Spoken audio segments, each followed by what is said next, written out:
Golden sparrow என் நெஞ்சில ஆரோ நீ இல்லாத லைஃப் ரொம்ப சாரோ.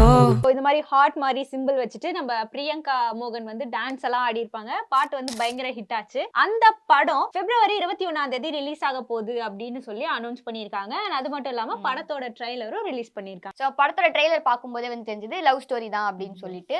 ஸோ லைக் ஒரு 2K லவ் ஸ்டோரி மாதிரி இருந்தது. ஒரு எக்ஸ் இருக்கு, அந்த எக்ஸுக்கு இன்னொரு பையன் கூட கல்யாணம் ஆகுது. ஸோ இவனுக்கு இன்னொரு பொண்ணோட செட் ஆயிடுச்சு.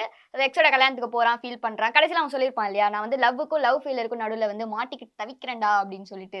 ஸோ ஒரு லவ் ஸ்டோரி, ஒரு ட்ரையாங்கிள் லவ் ஸ்டோரியா இல்ல என்ன ஸ்டோரி அப்படின்றத நம்ம பார்த்தா தெரியும். இது வந்து ஸ்டோரி வந்து எப்படி இருக்கும்னா, இவன் வந்து பையன் சரியா, இது வந்து அவனோட எக்ஸ், இது வந்து அவன் புதுசா லவ் பண்ற ஒரு பொண்ணு. எக்ஸ்க்கு வந்து வேற ஒரு பையன் கூட கல்யாணம் ஆகுது. இவன் புதுசா லவ் பண்ற அந்த பொண்ணுக்கு வந்து இவன் மேல லவ் வருது. ஆனா இவனுக்கு வந்து மறுபடியும் எக்ஸ் மேல லவ் வருது.